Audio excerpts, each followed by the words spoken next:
প্রিয় দর্শক, metro same to the পয়েন্টে আপনাদের সবাইকে স্বাগত।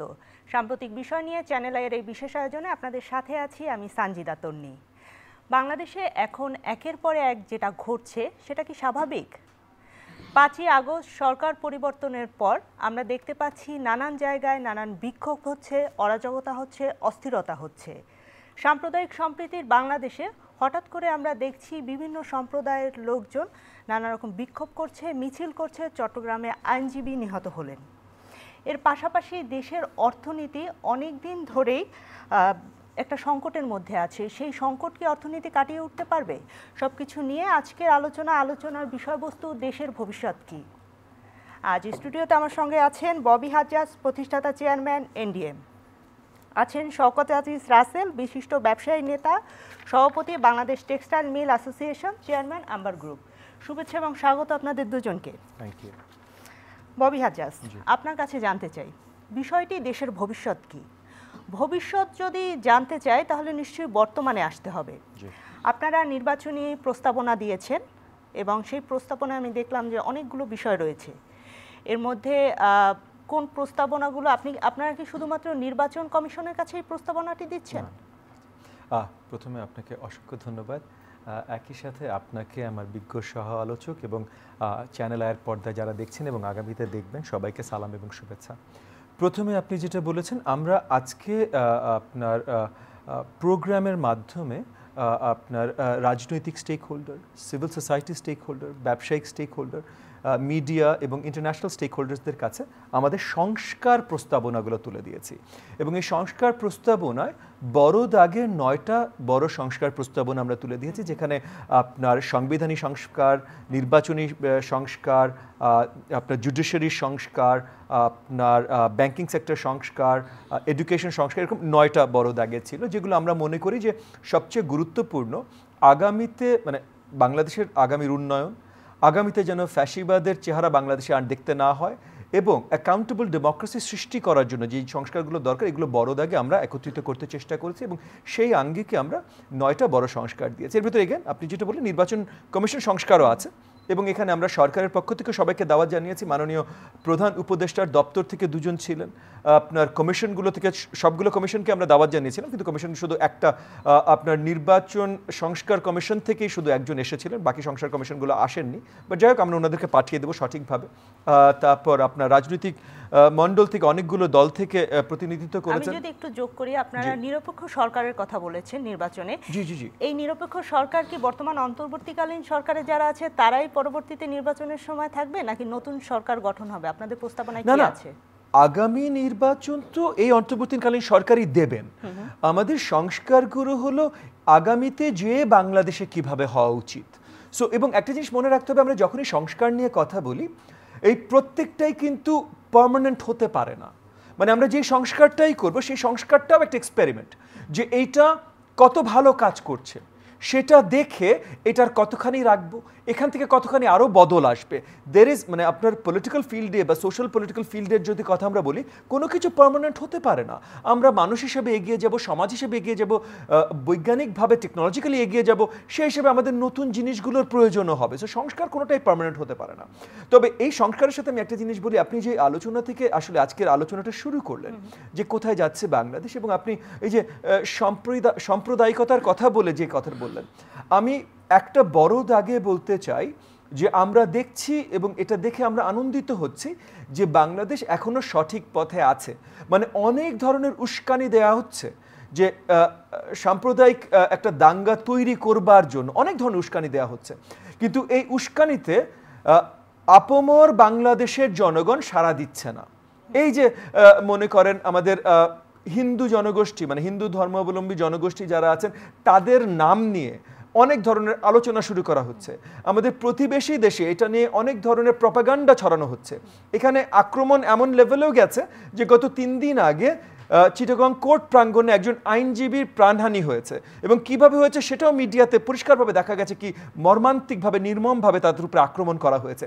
কিন্তু এগুলো পরিষ্কার যে এটা বাংলাদেশের হিন্দু জনগোষ্ঠীর কাজ না, আবার হিন্দু জনগোষ্ঠীর উপরে আক্রমণ যে মুসলমান জনগোষ্ঠী করবে সেটাও হচ্ছে না। সো সাম্প্রদায়িক বাংলাদেশ আমরা যে পাইনি, এবং বাংলাদেশে যে এখনো আমাদের একে অপরের প্রতি একটা ন্যাশনালিস্টিক ফ্রেন্ডশিপ বা একটা ভ্রাতৃপ্রতিম বোধ যে আছে, এইটা পরিষ্কার।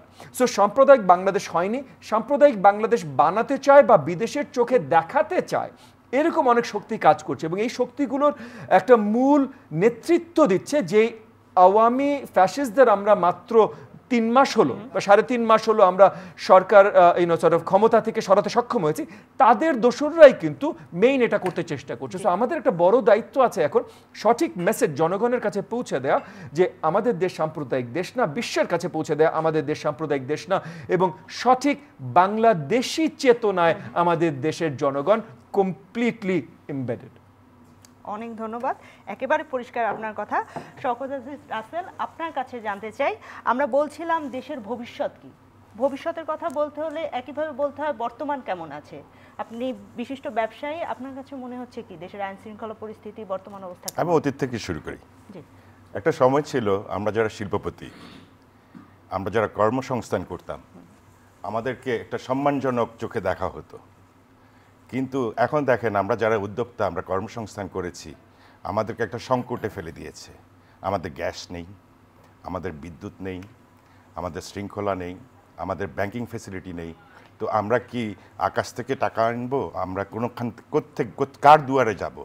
আমরা অভিভাবকহীন হয়ে পড়ে গেছি এখন যেখানে যাই তারা এটা দিয়ে বোঝানোর চেষ্টা করে, ওটা দিয়ে বোঝানোর চেষ্টা করে। সাম্প্রতিক চালে যেটা ঘটেছে যে ফ্যাক্টরির মিল ওনারকেও উত্তম মধ্যম করা হয়েছে, এটা কি গুড সাইন? আমি তো মনে করি না, it is a very bad sign. যদি এগুলো চলতে থাকে অদূর ভবিষ্যতে আমরা ভীষণ সংকটে পড়ব, কারণ আমাদের দেশের 85% এক্সপোর্টই হচ্ছে টেক্সটাইল অ্যান্ড আরএমজি। একটা ববি সাহেব যেভাবে বলেছেন যে একটা অদৃশ্য শক্তি, আপনার এখন মানুষ জনগণ বুঝে ফেলে কার কথা বলা হচ্ছে, যে চাচ্ছে যে এই সেক্টরে আমরা ফ্লরিশ না করি, এই ব্যবসাটা তারা নিতে চাচ্ছেন এবং আমাদেরকে বিপদগ্রস্ত করতে চাচ্ছেন। আপনি দেখেন পাট শিল্প, এটা আমাদের একটা সোনালী আঁশ বলতাম একটা সময় আমরা, এটা আমাদের গর্ব। ফ্রম সিড টু ফাইবার পুরোটাই আমরা ডলারটা অর্জন করতাম আমাদের দেশে, পুরোটাই ভ্যালু এডিশন। এই সেক্টরটাকে এমনভাবে পলিসিগতভাবে তারা নিয়ে গেছে যে ব্যবসাটা আমরা ইন্ডিয়ার হাতে তুলে দিয়েছি। তো এগুলো যদি চলতে থাকে আমি মনে করি যে এগুলো ভয়ানক, আমাদের এগুলো সংস্কার করা উচিত এবং আমাদের সাথে ডায়ালগ করা উচিত। পলিসি তারা যখন সরকার করে আমাদের সাথে সাধারণত ডায়ালগ করতে চায় না। ধাম করে সকালে ঘুম থেকে উঠে দেখি একটা এসআরও হয়ে গেছে। এখন সাম্প্রতিককালে দেখছি আরেকটা এসআরও আসতেছে, প্লাস্টিক ইম্পোর্ট বন্ধ। প্লাস্টিক দিয়ে তো আমরা রেজিন বানাবো, রেজিন দিয়ে আবার বটল করব। আর ফিনিশড বটল রেজিন যদি আমি নিয়ে আসি, আমি এটাকে 3 গুণ দাম দিয়ে আসতেছি। তাহলে জিনিসটা হলো কি, কর্মসংস্থানটা হলো বিদেশে, ভ্যালুয়েশনটা হলো বিদেশে। তো আমার পলিসিটাই আপনার রং। তো বিভিন্ন জায়গায় আমরা যখন যাই পলিসি মেকারদের সাথে ডায়লগ করতে, তারা আউটরাইট ইয়েস নো বলে দেয়। নো বলা কিন্তু খুব ইজি, কিন্তু ইয়েস বলতে গেলে বুকের পাঠা লাগে, বুঝছেন? তো এই দায়িত্ব কিন্তু তারা নিতে রাজি না। পরিবেশের একটা দোহাই দিয়ে, আপনার প্লাস্টিক বোতল আমার র মেটেরিয়াল, যেটা দিয়ে আমি ফাইবার বানাবো, আপনি আমাকে রেজিন কিনতে বাধ্য করছেন কেন? আমি কম দামেরটা কিনি, 1 লক্ষ টাকার জিনিস 30,000 টাকা দিয়ে কিনি পার টান, কিন্তু আমার পলিসি বলতেছে এটা আনবা না, পরিবেশ দূষণ করে। এটাতে লিটারেলি মানে পরিবেশ দূষণ করার কিছুই নাই, আপনি প্লাস্টিককে আবার প্লাস্টিকে কনভার্ট করছেন। তো এই ধরনের অনেক পলিসি আছে যেখানে আমরা সরকারের থেকে কোনো সাপোর্ট পাচ্ছি না। তো আমরা এখন বলে যে খুব তাড়াতাড়ি কোনো পলিসি রিফর্ম দেখতে পাচ্ছি না, বরং যেগুলো দেখতে পাচ্ছি সেগুলো কিন্তু আমাদের সহায়ক না। আমরা দেখছি ভীষণ জায়গায়, সব জায়গায় সংকট। উন্নত দেশগুলো প্লাস্টিকের ক্ষেত্রে কি করে থাকে? দেখেন, টেক্সটাইলের পরে যদি আর কোনো সেক্টর থাকে, আমি মনে করি এটা সুপারসিড করবে প্লাস্টিক। প্লাস্টিকে আমাদের মনোযোগ কথা নেই। বলছে, নিশ্চয়ই পরিবেশের উপর একটা হুমকি আছে। না, আপনার একটা ডেনিম ফ্যাক্টরি যতটুকু পরিবেশ দূষণ করে সেটা আবার আমরা ইটিপি দিয়ে ঠিক করে ফেলি। 1000 প্লাস্টিক ফ্যাক্টরি তো তা হবে না। কিন্তু এখন একটা প্রজ্ঞাপন দেখেছি প্লাস্টিক ইম্পোর্ট বন্ধ। মনে হয় যেন আমরা রাতে রাতে সিঙ্গাপুরিয়ান কোম্পানি দেশ হয়ে গেছি, অথবা আমেরিকার মতো দেশে পার ক্যাপিটা প্লাস্টিক কনজাম্পশন হচ্ছে 300 কেজি, আর আমাদের দেশ হচ্ছে মাত্র 10 কেজি। এখানে যদি আমরা এসব বলি চলবে? প্লাস্টিক না শুধু এমনি রিসাইকেলেবল প্রোডাক্ট এখন কিন্তু desirable to the buyers also. Buyer বলছে আমাকে বজ্র দিয়ে কাপড় বানায় দাও, রিসাইকেলেবল প্রোডাক্ট দিয়ে কাপড় বেনে দাও, আমি তোমাকে বেশি টাকা দিব, কিন্তু আমার পলিসি বলে তুমি এটা করতে পারবে না। তাহলে আমরা কিভাবে অগ্রসর হব? তাহলে সরকারের সঙ্গে ব্যবসায়ীদের সমন্বয়হীনতা হচ্ছে এরকম? অ্যাবসলিউটলি, এটা হয়েই আসছে অনেক দিন ধরে, বিগত 15 বছর ধরে তাই দেখছি। আমরা কখনো কোনোখানে গিয়ে ঠাঁই পাইনি আর কি। পোশাক খাতের কি অবস্থা? প্রতিদিন আমরা দেখতে পাই আশুলিয়ায় বিক্ষোভ, না হলে সাভারে বিক্ষোভ, গাজীপুরে বিক্ষোভ, মিরপুরে বিক্ষোভ। এখানে কোন সমন্বয়হীনতাটা?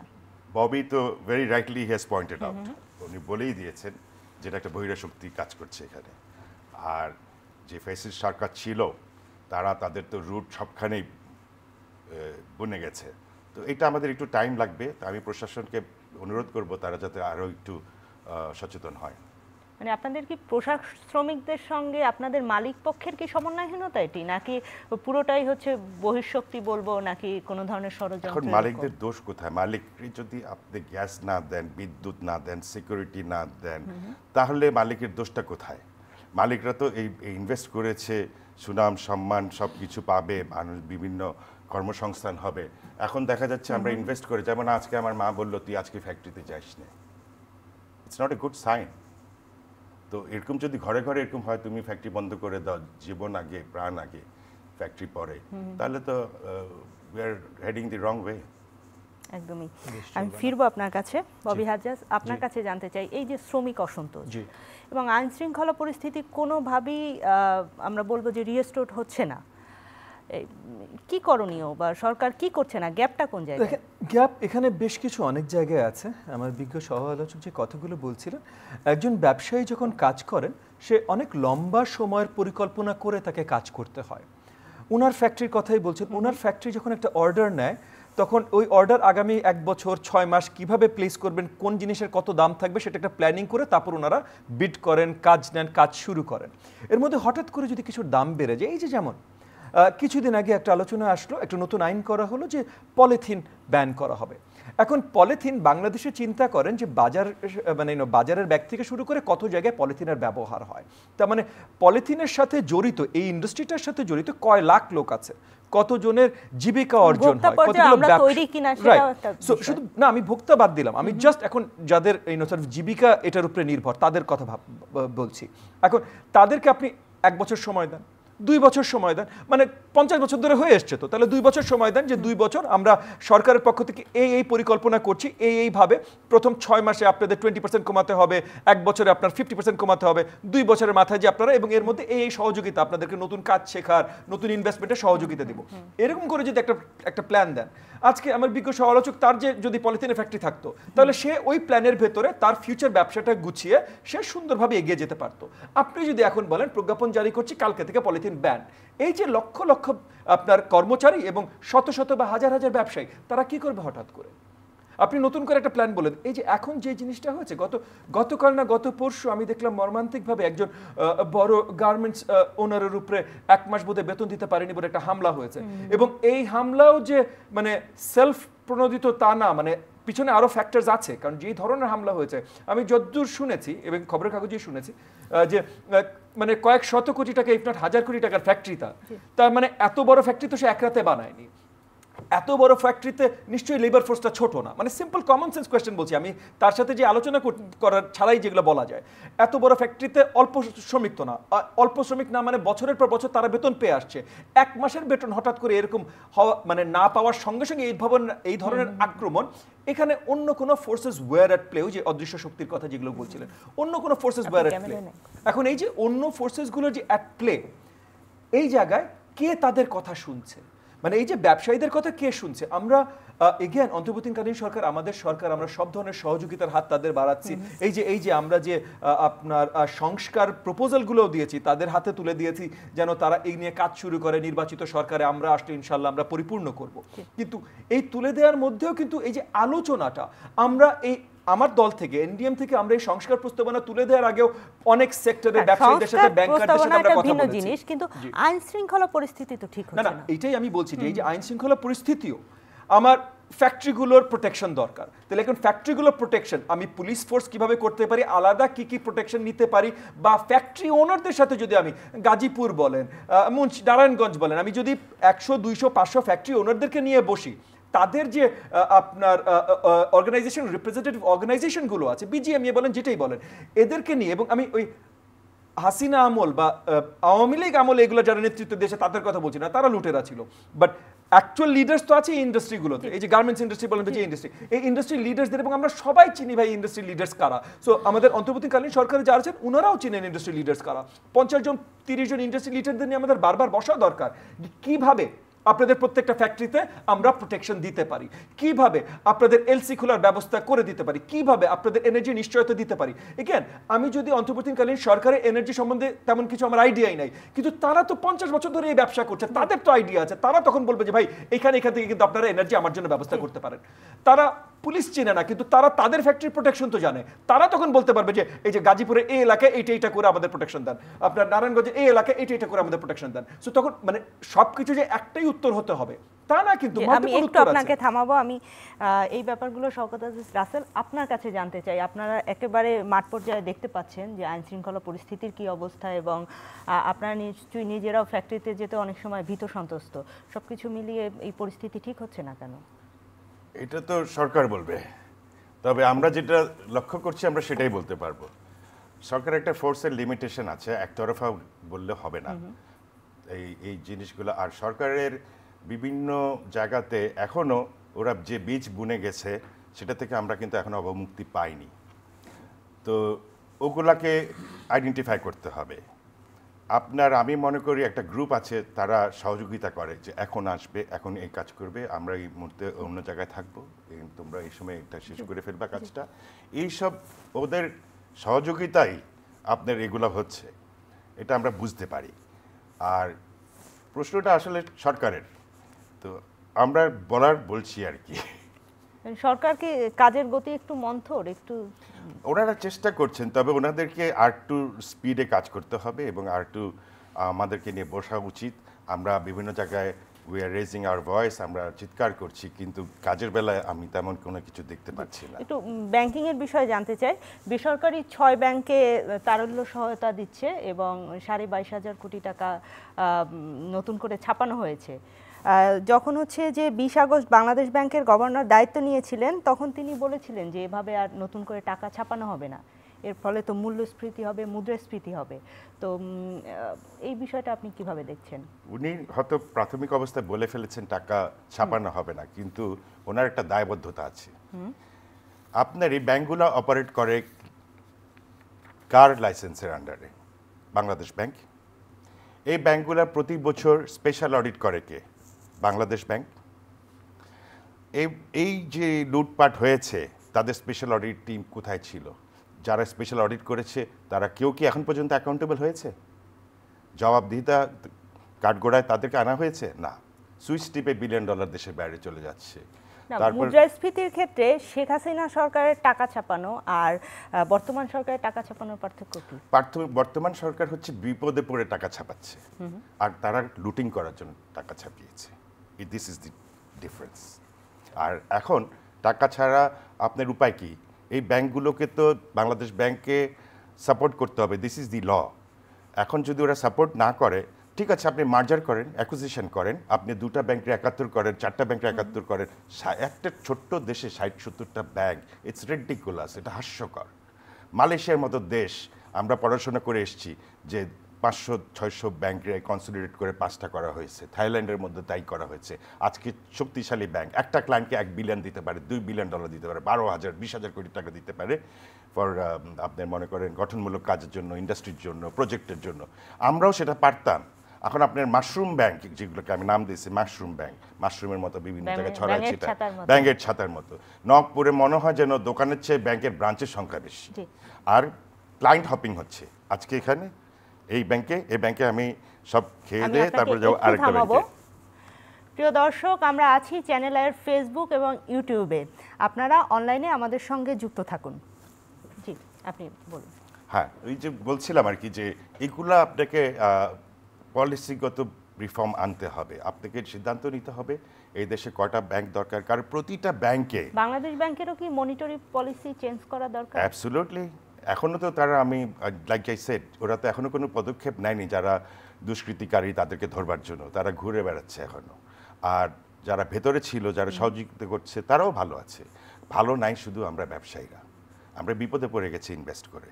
আমরা ডলার ডিভ্যালুয়েশনে মার খাচ্ছি, আমরা এক্সপোর্ট করতে পারছি না, গেটের থেকে মাল বার করতে পারছি না, বিভিন্ন প্রতিকূলের মধ্যে আমরাই আছি। আমরা যারা মাটি কামড়ায় এই দেশে আসি, ব্যবসা করার চেষ্টা করছি, আমরাই বিপদগ্রস্ত। আর যারা পালাই গেছে তারা ভালোই আছে। না, নিশ্চয়ই এরকম হতাশার কথা বলবেন না। আপনারা অনেক মানুষের কর্মসংস্থান করেন, সুতরাং নিশ্চয়ই আমরা আশার কথা শুনতে চাই। আমি পোশাক রপ্তানি নিয়ে আপনার সঙ্গে বিজেএমইর ভূমিকা নিয়ে একটু কথা বলবো। আপনার কাছে জানতে চাই, সব রাজনৈতিক দলগুলো তো নির্বাচনের রোডম্যাপ চাচ্ছে, সরকারও এক ধরনের নির্বাচনের যাত্রা শুরু করেছে, আমরা দেখতে পাচ্ছি। আপনাদের নির্বাচনী প্রস্তাবনায় ছিল যে আপনারা আওয়ামী লীগের কাউকে, পদধারী কাউকে বিচার প্রক্রিয়া শেষ হওয়ার আগ পর্যন্ত নির্বাচনে আসতে দিবেন না, এরকম একটি জায়গায় আপনারা দৃঢ় প্রতিজ্ঞ। কিন্তু অন্যান্য রাজনৈতিক দলগুলো তো ভিন্ন কথা বলছে। না, এই কথাটা সত্যি না। তবে আপনার এই প্রশ্নটার উত্তর দেবার আগে আমার বিজ্ঞ বন্ধুর সাথে আমি ছোট্ট একটু দ্বিমত পোষণ করব যে উনি বলেছেন শুধু ব্যবসায়ীরা সাফার করছে, না, দেশের আপামর জনগণও সাফার করছে আমাদের। এবং আমি এটা ওনার সাথে আমি একমত যে উনাদের সাফারিংটা যদি আমরা আরো সহজতর করতে পারতাম, তাহলে আমাদের ইকোনমিক ইম্যান্সিপেশন হয়তো আরো সহজতর হতো এবং আপামর জনগণের জীবন ব্যবস্থায় আমরা আরো স্বস্তি আনতে পারতাম। সো ওই জায়গায় ওনার সাথে আমি একমত। এখন আমরা নির্বাচনে আসি। নির্বাচনে আমরা একটা জিনিস খুব পরিষ্কার করে বলেছি যে যারা ফ্যাসিজম এই দেশে বীজ রোপণ করেছে, 15 বছর ধরে সেই বীজে তারা সুন্দর আদর প্রদান করে সেটাকে বিশাল বৃক্ষ হিসেবে তৈরি করেছিল, এবং যেই ফ্যাসিজমের মাধ্যমে গণহত্যা ঘটিত হয়েছে এই দেশের জমিনে বারবার, তাদেরকে অফিশিয়ালি আমরা এত সহজে নির্বাচনে ফেরত আসতে দিতে পারি না। এবং তারা এমনিও সহজে নির্বাচনে আসতে পারবে না, কারণ আওয়ামী দোসরদের কথা যদি আপনি বলেন, তাহলে যে কোনো বড় পর্যায়ে আওয়ামী লীগের নেতা ছিল বা আওয়ামী লীগের নামে কোথাও ইলেক্টেড হয়েছিল, মানে মিথ্যা ইলেকশনে বাট ইলেক্টেড হয়েছিল, তারা এই গণহত্যার সাথে জড়িত ছিল না এমন কেউ নেই, ভোট চুরির সাথে জড়িত ছিল না এমন কেউ নেই, ব্যাংক লুটের সাথে জড়িত ছিল না এমন কেউ নেই। সো সঠিক বিচার হলে এরা কেউ এমনিও নির্বাচনে আসতে পারবে না। কিন্তু এখন আমাদের যে অবস্থা আছে, সেখানে বিচার ব্যবস্থা যদি একটু দেরি হয়, বিচারিক কার্যক্রমে যদি একটু দেরি হয়, সেই সুযোগ নিয়ে তারা যদি আবার নির্বাচনে ঢুকে কাজ করতে পারে। এবং দেখেন, আমরা অনেক ইমোশনাল একটা জাতি। সো ওই ইমোশনের জায়গায় অলরেডি কিন্তু আওয়ামী দোসররা খেলা করা শুরু করেছে। এই যে বিদেশের মাটিতে বসে তারা বিভিন্ন ধরনের প্রপাগান্ডা চালাতে চেষ্টা করছে, এর মাধ্যমে যদি অ্যাক্সিডেন্টালিও এই দলের এই গণহত্যার দোসর যারা, তারা দুই একজন যদি ফেরত আসতে সক্ষম হয়, তাহলে বাংলাদেশের সামনের ভবিষ্যৎ, গণতন্ত্র ভবিষ্যতের জন্য সেটা অত্যন্ত নেতিবাচক হবে। এবং সেই কারণে আমরা বলেছি ইদার স্পিডি ট্রায়াল ট্রাইব্যুনাল দিয়ে খুব তাড়াতাড়ি, যেটার মাধ্যমে 3 মাসের ভেতরে, আপনি আইনজীবী, আপনিও খুব ভালো জানেন এই জিনিসটা, যে খুব অল্প সময়ের ভেতরে কিন্তু তাদের বিচার করে তাদের আইনের আয়তায় আনা যায়। আর যদি স্পিডি ট্রায়াল ট্রাইব্যুনাল আমাদের অন্তর্বর্তীকালীন সরকার এইখানে সঠিকভাবে না দেখেন বা কার্যকরী না করেন, তাহলে যাদের নামে যে কোনো ধরনের অ্যালিগেশন আছে, আওয়ামী দোসর যে কোনো ধরনের অ্যালিগেশন আছে, তারা ওই অ্যালিগেশনের টোটাল ইনভেস্টিগেশন এবং পুরো বিচার ব্যবস্থা শেষ না হওয়া পর্যন্ত যেন কোনো ধরনের নির্বাচনে অংশগ্রহণ না করতে পারে। শুরু হয়নি, তাহলে বিচার ব্যবস্থা শেষ হতে তো অনেক লম্বা সময় লাগে, আমরা জানি। দ্বিতীয় একটি বিষয়, যদি হচ্ছে ধরেন আমি 2 বছর পরে নির্বাচন হলো কোনো একটা পরিস্থিতিতে, আপনারা আওয়ামী লীগ ছাড়া নির্বাচনে গেলেন, তাহলে বহিঃশক্তি বলবে না একপাক্ষিক নির্বাচন হচ্ছে? কেউ এটা বলবে না। এইটা আসলে এই আওয়ামীবাদী কিছু অ্যাপোলজিস্টস বলি আমরা ইংরেজিতে এদেরকে, যে এরা এই আওয়াজটা শুরু করছে, না না আওয়ামী লীগ বড় দল, ওরা ছাড়া। শুনেন ভাই, জার্মানিতে নাৎজি পার্টি বড় দল ছিল, শুধু বড় দল ছিল না, একমাত্র দল ছিল। আওয়ামী লীগ নিজেদেরকে বাংলাদেশের একমাত্র দল করেছিল। ইটালিতে পিএনএফ, মানে এই যে আপনার মুসোলিনির দল, একমাত্র দল ছিল। তো ওদের পতনের পর কেউ এসে সাহস করেনি এই কথাটা বলতে যে কেন বড় দল, ওরা কেন আসবে না, বিশাল একটা জনগোষ্ঠীর আপনার ডেমোক্রেটিক রাইট লুটে নেওয়া হবে না। ভাই, তারা যদি রাজনীতি করতে চায়, তারা বাংলাদেশের জনগণের জন্য রাজনীতি করতে আসতে পারে। আওয়ামী লীগের নেতৃত্ব যারা দিয়েছে তাদেরকে কেউ খুঁজছে না। আওয়ামী লীগ অ্যাপোলজিস্ট যারা আছেন, যারা কান্নাকাটি করেন 32 নাম্বার নিয়ে, যারা কান্নাকাটি করেন শেখ হাসিনা নিয়ে, তারাই এই কথাগুলো ছড়াতে চেষ্টা করছে। বাংলাদেশের আপামর জনগণকে যদি আপনি জিজ্ঞেস করেন, তারা কেউ কাঁদছে না ভাই আওয়ামী লীগের জন্য। এবং আমি এটাও বলছি না যে আওয়ামী লীগের সম্পৃক্ত যারা ছিলেন তারা বাংলাদেশে রাজনীতি করতে পারবে না, নিশ্চয়ই করবে। আওয়ামী লীগ অ্যাজ ইট ওয়াজ ওইটা বাংলাদেশে রাজনীতি করতে পারবে না অ্যাজ ইট ওয়াজ। আমি ববিকে একটু একেবারে- সাপ্লিমেন্ট জি, করতে চাই। নিশ্চয়ই, নিশ্চয়ই। যদিও আমি রাজনীতিতে কথা বলতে স্বাচ্ছন্দ্য বোধ করি না বা এটা আমার এই মুহূর্তে প্রায়োরিটি না, কিন্তু আমি আর নিজেকে থামাতে পারছি না। না, নিশ্চয়ই আমি এই প্রশ্নটি আপনার কাছে করতাম, আপনার মন্তব্য আচ্ছা। জানতে চাইতাম। এখানে আমার যেটা পার্সোনাল ওপিনিয়ন, আমরা যে রাজনৈতিক দলগুলো দেখতে পাচ্ছি তারা যখন তাদের প্রতিনিধি নিয়ে আসে, তারা যোগ্য ব্যক্তি আনলো কি আনলো না, যোগ্য মন্ত্রী হলো কি হলো না, যোগ্য এমপি হলো কি হলো না, এখানে কিন্তু তারা তখন ভুলে যায়। তারা মনে করে যাকে তাকে দিয়ে যে কোনো কাজ করানো যায়। এই আজকে যে আমাদের দুরূহ অবস্থা, গ্যাস নেই, কূপ খনন হয়নি, এটার জন্য বিপু সাহেব দায়ী। উনি তো ওনার মনোযোগ ছিল এলএনজি কিনবে, ওখান থেকে কমিশন খাবে। ওনার কিন্তু দেশের জন্য যে আমরা সস্তা গ্যাস দেব, আমার ইন্ডাস্ট্রি সহায়ক হবে, এখানে ওনার মনোযোগ ছিল না। তো আমাদের আগামীতে গোয়িং ফরওয়ার্ড আমার ববির কাছে রিকোয়েস্ট থাকবে, he has got more voice in the political arena, যে আপনারা এবার যোগ্য ব্যক্তিকে নমিনেশন দেবেন, যোগ্য ব্যক্তিকে মন্ত্রী করবেন, যোগ্য পলিসি মেকারদেরকে আমাদের সামনে তুলে ধরবেন। আদারওয়াইজ আমরা কিন্তু যে লাভ সে কদুই হবে। আমরা কিন্তু বলছি যে রাজনৈতিক দলগুলোর মধ্যে এক ধরনের সংস্কার দরকার, এবং বিএনপিও বলছে, অন্যান্য বড় দলগুলোও বলছে যে এক ধরনের নিজেদের দলের মধ্যে যে সংস্কারটি দরকার। এবং সংস্কার কমিশন থেকেও আমি এরকম একটি কথা শুনেছি যে শিক্ষাগত যোগ্যতা থাকতে হবে এবং অন্যান্য যোগ্যতার একটা মাপকাঠি। এই জায়গায় একটু আমি এগেন দ্বিমত পোষণ করব যে আমাদের দেশের মতো দেশে আমাদের দরকার হলো জনগণের প্রতিনিধি। এবং আমি আমার বিজ্ঞ বন্ধুর সাথে একমত, উনি যে কথাগুলো বলেছেন যে সঠিক ব্যক্তি, ভালো ব্যক্তি যারা জনগণের জন্য কাজ করে। শিক্ষাগত যোগ্যতা যদি আমি ধরিয়ে দিই জনপ্রতিনিধি হতে হলে, তাহলে অনেক সঠিক ব্যক্তিকে আমরা ওই জায়গায় আসা থেকে বন্ধ করে দিতে পারি। মানে আপনি যখন একজন ওয়ার্ড কমিশনারের কথা বলছেন, তার দায়িত্ব কিন্তু ওই ওয়ার্ডে যারা আছে তাদের সেবা। তো ওই ওয়ার্ডে যারা আছে তাদের সেবা, ওই ওয়ার্ডের হয়ে যে কাজ করে সে সবচেয়ে বেশি জানবে। সে কোন ক্লাস পাস, কোন ডিগ্রি হোল্ডার, এটা কিন্তু গুরুত্বপূর্ণ না। সো এই কারণে আমি বলছি শিক্ষাগত যোগ্যতা বড় মানদণ্ড হতে পারে না। তবে আমরা যদি ম্যাক্রো স্কেলে দেখি যে পুরো পার্লামেন্টে কি ধরনের শিক্ষাগত যোগ্যতা, এই জায়গায় এখানে আমি আপনার সাথে একমত হব যে ম্যাক্রো স্কেলে আমরা অবভিয়াসলি এই যোগ্যতাগুলো বড়ভাবে দেখতে চাই, বাট মাইক্রো স্কেলে মানে আইনগতভাবে এই ডিগ্রি না থাকলে করতে পারবে না নির্বাচন, এইগুলো করা। পৃথিবীতে অনেক বড় বড় লিডার আছে যারা কখনো স্কুলে কলেজে যায়। নতুন আমাদের আরেক- কবি নজরুল ইসলাম মতো বোধহয় ক্লাস 4 বা আই ডোন্ট এখন মনে পড়ছে না, এরকম অনেক লিডার আছে। তো সেটাকে আমিও চ্যালেঞ্জ করতে চাই না, কারণ leadership comes from natural quality, natural একটা বাংলাদেশে একটা ইনস্টিংক্ট। নতুন কথা প্রচলিত হয়েছে, যে যায় লঙ্কায় সে হয় রাবণ। এটা খুব ভয়ের কথা। আমরা একটি নতুন নিউজ দেখলাম, আমরা ইউরোপিয়ান ইউনিয়নভুক্ত দেশগুলোতে পোশাক রপ্তানি কমে আসছে এবং পোশাক রপ্তানির ক্ষেত্রে কাঁচামালের দাম অনেক বেড়ে গেছে এবং সেই অনুযায়ী আমাদের ব্যবসায়ীরা বোধহয় সুযোগ সুবিধাটা পাচ্ছে না। এই ক্ষেত্রে রপ্তানিকারক সংগঠনের ভূমিকা কেমন? দেখেন, আমাদের এখন একটা পলিটিক্যাল আনরেস্ট চলছে, লেবার আনরেস্ট চলছে। এখন তো ওদের তো একটা সামার উইন্টার ক্লোদিংয়ের একটা শেলফে তুলার একটা সময় বেঁধে দেওয়া আছে। তো তারা চিন্তা করছে বাংলাদেশ এখন ভার্নাবল, তারা অর্ডারগুলা পাস করে দিচ্ছে পরের পার্শ্ববর্তী দেশে, কম্বোডিয়া, ইন্ডিয়া, বিভিন্ন জায়গায়, যেটা একটা মডেল আর কি, যেটা নিয়ে ওরা ভালো কাজ করছে। আমরা কিন্তু এখান থেকে উই আর লুজিং আউট। এটা যে করে হোক আমাদের প্রতিহত করতে হবে এবং আমরা মনে করি যে বাংলাদেশ রুখে দাঁড়াতে পারবে। We are a very resilient country. আরেকটি বিষয় জানতে চাই, ভারত থেকে আমাদের সুতা রপ্তানি হয়, তুলা রপ্তানি হয়, অনেক কাঁচামাল রপ্তানি হয়। বর্তমানে ভারতের সঙ্গে আমাদের যে পররাষ্ট্র নীতি রয়েছে, পররাষ্ট্র অবস্থা, সেটি একটু শীতল মনে হচ্ছে এবং আমরা দেখলাম যে গতকালকে ভারতের পতাকা বাংলাদেশের বিভিন্ন বিশ্ববিদ্যালয়ের সামনে আঁকা হয়েছে, ভারতের হাইকমিশনে বাংলাদেশের পতাকা ছেঁড়া হচ্ছে। এই পরিস্থিতিগুলোর প্রভাব ব্যবসা বাণিজ্যে আবার আমাকে ঠেলে দিচ্ছেন অন্য জায়গায়। এনিহাউ, না, আসলে আমরা যারা বিগত 15 বছর ছিলাম, জি জি, আমরা কিন্তু ফেল করেছি ভারতের সাথে একটা সুসম্পর্ক করতে, যেখানে উইন উইন সিচুয়েশন হবে, যে তোমারও লাভ হবে আমারও লাভ হবে।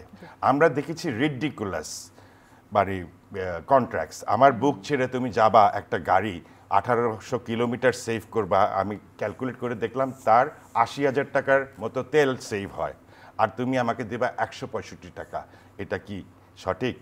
আপনি মনে করেন ইউরোপে স্ট্যান্ডার্ড আছে, বিভিন্ন দেশে স্ট্যান্ডার্ড আছে, আমি তোমার বিদ্যুৎ কিনলে কত, আমার ট্রাক তোমার বুক চেড়ে গেলে কত। আমাদের এমনও মন্ত্রীর থেকে উক্তি শুনেছি, ভারত থেকে আমাদের টাকা চাওয়াটাই অন্যায়। এগুলোর তো কোনো একটা স্বাধীন সার্বভৌমত্ব দেশের কথাবার্তা হতে পারে না। আপনাদের অনেক দায়বদ্ধতা আছে, দেশকে এগিয়ে নেওয়া যায়। আর কর্মসংস্থান তো ওদের মনোযোগী নাই। আজকে দেখেন এতগুলো মাস্তান কেন জন্ম নিল, কারণ ওরা কর্মসংস্থান নেই, ওরা এটাকেই একটা ব্যবসায়িক মডেল হিসেবে নিয়ে নিয়েছে। তো আমাদের কস্ট অফ ডুইং বিজনেস আপনি যদি স্টার্ট করেন, এই মাস্তানি থেকে শুরু করে অরাজকতা, পুলিশ, এই সব কিছু শেষ করে বাড়তি রেটে গ্যাস কেনা, বাড়তি রেটে জিম্বি হয়ে বেতন বাড়ানো, এই সব কিছু নিয়েই তো আমার কস্ট অফ ডুইং বিজনেস। কই এখানে কোন সহযোগিতা আপনি পেয়েছেন গত 15 বছরে? আমি তো দেখি না তেমন কিছু। পলিসিগত কোনো কিছুই তো আমি দেখলাম না। দেখেন এই সেক্টরটা ভালো হওয়ার জন্য, উন্নতি করার জন্য অনেক কিছু পলিসি কাজ করেছে। যেমন প্রণোদনা সাইফুর রহমান সাহেব করেছিলেন আপনার শহীদ মরহুম জিয়া রহমান সাহেবের পিরিয়ডে। বেগম জিয়া করেছেন আপনার টাকার উৎস জানবো না তুমি যদি টেক্সটাইল করো, কারণ কর্মসংস্থান হবে। সিন্ধুকের টাকাটা বের করে নিয়ে এসছে। এখন কিন্তু সিন্ধুকের টাকা সিন্ধুকে আছে, মানে যতক্ষণ সার্কুলেশনে আপনি আনতে না পারবেন আপনার ইকোনমি ভাইব্রেন্ট হবে না। এই সংকটই থেকে যাবে। আমি মনে করি ইটস টাইম ফর ডিমনিটাইজেশন। আমাদের একটা বললেও মার্কেট একটা এটা যদি যায় তখনই কিছু টাকা সিন্ধুক থেকে বেরোয় আসবে। এটা আমার অভিমত আর কি ব্যক্তিগত। আচ্ছা, আরেকটি জিনিস জানতে চাই, বিগত আওয়ামী লীগ সরকারের সময় আপনারা তো ব্যবসায়ীরা বিভিন্ন ক্ষেত্রে বিভিন্ন পলিটিক্যাল ক্ষেত্রে ঝামেলায় পড়ে থাকেন, তো ডিবি হারুনের সঙ্গে কোনো ঝামেলায় পড়েছিলেন, কোনো ব্যাপার আছে? হ্যাঁ, ডিবি হারুন তো বরাবরই আমার পিছনে লেগেছিল। আমি না, শুধু অনেক ব্যবসায়ী, সকল ব্যবসায়ীদের। সে তার একটা টেকনিক ছিল, সে একটা কল সেন্টার চালাতো কিছু পুলিশ অফিসারদেরকে দিয়ে, যে আগামী সপ্তাহে বঙ্গবন্ধুর জন্মদিন, আমাদের একটু খরচ টরচ আছে, 5 লাখ টাকা দেবেন। এখন আমার বেলটা আছে 3000 ফ্যাক্টরি, 1000 যদি রেসপন্ড করে, সে তো জানে না আমিও দিচ্ছি, আমিও জানি না সে দিচ্ছে। 1000 রেসপন্ড করে মানে হচ্ছে 50 কোটি টাকা তার বাস্কেটে চলে আসলো। এটা গেলো একটা। আরেকটা ছিল তার টেকনিক, আপনার গলায় পাড়া দিয়ে সে ইনকাম করবে, আপনাকে বিপদগ্রস্ত করবে। আমার নামে সে 2বার না 3বার ওয়ারেন্ট ইস্যু করেছে। তারপরে আমার হাইকোর্টে আমি বেল নিতে সক্ষম হয়েছি। তো এগুলো ছিল তার টেকনিক। আপনার একসাথে অনেকগুলো ব্যবসায়ী মিটিং করছে, সবাইকে তুলে নিয়ে যাবে। 50 জনকে নিয়ে গেল, 25 জনকে সে চালান দিল, 25 জনকে দিল না। যে 25 জন বাসাতে গয়না টয়না সব আইনা তাকে সেটেল করতে পারছে তাৎক্ষণিকভাবে। পারিবারিক ক্ষেত্রেও তো তিনি ঝামেলা তৈরি করেছিলেন, আপনি 2016 সালে সে আমার একটা জমি ডিসপিউট জমি, সেটা সিভিল ম্যাটার, সে সেটা সলভ করতে চায়। আমরা দেখলাম কোনোভাবে এটা তার জুডিশনে পড়ে না এবং সে পারবেও না, কিন্তু আমার থেকে দাবি করে 5 কোটি টাকা। তো আমি এটা তাকে কি কারণে দেব বলেন? তো সেখান থেকেই তার কোন্দলটা শুরু হয়। সে বলে এখানে গরু খামার ছিল, এখন নাই, এটা ফ্যাক্টরি, জলযন্ত্র ফ্যাক্টরি। পুত্রকে কি তুলে নিয়ে গিয়েছিল? হ্যাঁ, সেটা হচ্ছে পরের এপিসোডে। এর আগে কিন্তু আমি সবখানে তাকে রিটেন কমপ্লেন পাঠিয়েছি, 300 পার্লামেন্ট মেম্বারদেরকে পাঠিয়েছি, কেউ আমলে নেয়নি, বরঞ্চ প্রমোশনের উপর প্রমোশন তার হয়েছে। তো এগুলো যদি আগামী দিনে হয়, গোয়িং ফরওয়ার্ড একই জিনিসই হবে আমাদের। আমি এই জন্য বলছি, আমার বিজ্ঞ পলিটিশিয়ান ববি সামনে আছেন, এগুলা উনি কর্ণপাত করবেন, এগুলা নিয়ে উনি কথা বলবেন। আমি হয়তো সব পরিবেশে বলতে পারবো না, কিন্তু উনি পারবেন। নিশ্চয়ই রাজনীতিবিদদের কাছে আমাদের অনেক প্রত্যাশার জায়গায় বলছিলাম যে বাংলাদেশের ভবিষ্যৎ কি, ভবিষ্যৎ বাংলাদেশ কেমন দেখছেন? নিকট ভবিষ্যৎ এবং অদূর ভবিষ্যৎ। নিকট ভবিষ্যতে অবভিয়াসলি অনেক প্রতিকূলতা আছে যেগুলো আমাদের পার হতে হবে, এবং এর ভিতরে সবচেয়ে বড় যেটা আজকে আলোচনায় খুব পরিষ্কার উঠে এসেছে হলো অর্থনৈতিক প্রতিকূলতাগুলো। অর্থনৈতিক প্রতিকূলতাগুলো যদি আমরা সামাল দিতে পারি, এগুলো সঠিকভাবে ফেস করতে পারি, অ্যাডিশনাল যেগুলো আছে ওগুলো অনেক দূর একা একা সামাল হয়ে যায়। মানে উনি যদি ব্যবসা চালাতে সক্ষম হন, তাহলে উনার ব্যবসায় যারা কর্মরত আছেন তাদের পরিবারও কিন্তু সুন্দরভাবে চলে যাবে। তাদের পরিবার সুন্দরভাবে চলে গেলে তাদের সাথে সম্পৃক্ত যারা আছে তারা সবাই সুন্দরভাবে থাকবে। মানে এই যে এটার একটা আপনার কি বলে রিপল এফেক্ট আছে। Economy is the centre of everything. So economy একটু ঠিকভাবে যদি আমরা চালাতে পারি সব কিছুই হবে। তবে এখন অবভিয়াসলি জুলাই আগস্টের আন্দোলনের পর যেই অবস্থায় হাসিনা সরকারকে রেখে পালিয়েছে, সেই সরকার থেকে উত্তোলন করা সময়ের ব্যাপার এবং অনেক কষ্টেরও ব্যাপার। সেই কষ্টগুলো অন্তর্বর্তীকালীন সরকার করছে। এগেন, অন্তর্বর্তীকালীন সরকার যদি এই কষ্টগুলো আমাদের সবাইকে একত্রিত করে নিয়ে আরও বেশি করতো, তাহলে এগেন ওনাদের সচেষ্টার কোনো আপনার মানে কোনো ফাঁদ রাখছেন না, ওনারা কোনো গ্যাপ রাখছেন না সচেষ্টার। কিন্তু তবু এই সচেষ্টাটা আরও এফিশিয়েন্ট এবং এফেক্টিভ হতো যদি political stakeholders, economic stakeholders সবাইকে নিয়ে বারবার বসে এই কাজগুলো করতেন। আমি আশা রাখি এখন যেহেতু নির্বাচনের রোডম্যাপ দেবার খুব কাছাকাছি একটা সময় চলে এসছে, মানে নির্বাচন কমিশন ফর্মড হয়ে গেছে, তাদের একমাত্র দায়িত্ব নির্বাচন রোডম্যাপ দেওয়া। যে বড় দাগে কমিশনগুলো সৃষ্টি হয়েছিল ডিসেম্বর 31 তারিখের ভিতরে সবাই রিপোর্ট দিয়ে দিবেন, যেমন আগামীকাল কিন্তু একটা আপনার ওই স্বনামধন্য ইকোনমিস্ট দেবপ্রিয় ভট্টাচার্য ওনার একটা রিপোর্ট আসবে যে এর আগে সরকার কি কি লুটপাট করেছে, আর বাকি সব রিপোর্ট মোটামুটি ডিসেম্বর 31 তারিখের ভিতরে চলে আসবে। সো 31 তারিখের পর রিপোর্ট আসে, এইদিকে রিপোর্ট চলে আসবে, ওইদিকে রোডম্যাপ চলে আসবে। আপনার অন্তর্বর্তীকালীন সরকারের দায়িত্বে আমাদের মাননীয় প্রধান উপদেষ্টা উনি আমাদেরকে বারবার করে আশ্বস্ত করেছেন যে এগুলো আসার পর আমাদের সাথে আলোচনার ভিত্তিতেই উনি নির্বাচনের তারিখ নির্ণয় করবেন। সো আমি ধরেই নিচ্ছি যে তাহলে এমন একটা জায়গায় আমরা যাচ্ছি যে একটা রিলেটিভলি আপনার রিলেটিভলি সুন আমরা একটা নির্বাচনের চেহারা দেখতে পারবো, এবং তারপর অবভিয়াসলি সবাই মিলেই আমরা আবার নতুন করে দেশ গড়ার সুযোগ পাবো। সো আমি শর্ট টার্ম আমরা দেখছি যে অনেক ঝামেলা আছে, এগুলো পার হতে হবে, কিন্তু লং টার্ম আমি শুধুমাত্র অপটিমিজমের জায়গা দেখছি। অসংখ্য ধন্যবাদ। আয়োজনটি শেষ করব। আপনার কাছে প্রশ্ন, আপনি আজকে ঢাকা চেম্বার অফ কমার্সের একটি অনুষ্ঠানে বক্তব্য দিয়েছেন এবং সেখানে আপনি বলেছেন যে আমাদের অর্থনীতি উন্নয়নের ক্ষেত্রে অনেক সমস্যা রয়েছে এবং সেখানে আইন শৃঙ্খলা বিশেষ ভূমিকা রয়েছে। আপনি বা অদূর ভবিষ্যতে এই বাংলাদেশকে কেমন দেখতে পান, বাংলাদেশের অর্থনীতিকে কেমন দেখতে পান? দেখেন, ইংরেজিতে একটা কথা আছে, when there is a catastrophe there is window of opportunity।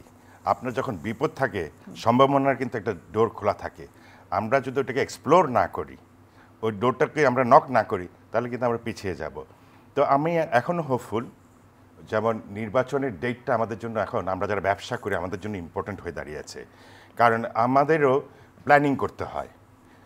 আপনার যেরকম প্ল্যানিং করতে হয় রোজার মাস আসবে, আপনি চাল ভুট্টা কিনতে হবে, আপনার ঈদের দিন ফিক্স করা আছে, ক্রিসমাসের দিন ফিক্স করা আছে।